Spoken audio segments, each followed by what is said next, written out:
लोटन बाजार के अंतिम छोर पर कोल्हुई मार्ग पर स्थित प्रभा हॉस्पिटल में शनिवार की रात एक महिला को भर्ती करने के बाद महिला व बच्चे की मृत्यु हो गई। क्षेत्र में चर्चा होने लगी। घटना की जानकारी होने पर एडिशनल सीएमओ एसएन त्रिपाठी सोमवार को जांच करने पहुंच गए।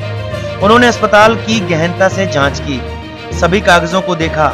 जांच के दौरान जानकारी मिली कि शनिवार की रात रीता सिंह पत्नी सत्येंद्र सिंह निवासी परसौना टोला गेल्हा दाढ़ी गर्भावस्था में अस्पताल में लाए थे। हॉस्पिटल मैनेजर ने बिना डॉक्टर के ही महिला को भर्ती कर लिया तथा गंभीर अवस्था में देखने के बाद भी रेफर नहीं किया, जिससे जच्चा बच्चा की मृत्यु होने की वजह है। एडिशनल सीएमओ एसएन त्रिपाठी ने बताया कि अस्पताल को सीज कर दिया गया है। बाकी जांच के बाद ही कार्रवाई किया जाएगा और लोटन में एक अल्ट्रासाउंड अवैध चल रहा है, उसे भी नोटिस दिया गया है।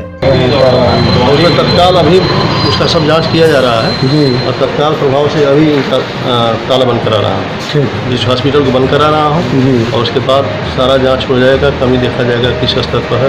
उसका नाम mobile number doctor S N Tripathi जिले से सर, थाना जिले से नोडल सिद्धार्थ नोडल। अवधनामा में शाये मज़ामीन को मुकम्मल तौर पर पढ़ने के लिए अवधनामा की वेबसाइट www.awadhnama.com पर विजिट करें और ई पेपर पर क्लिक करें।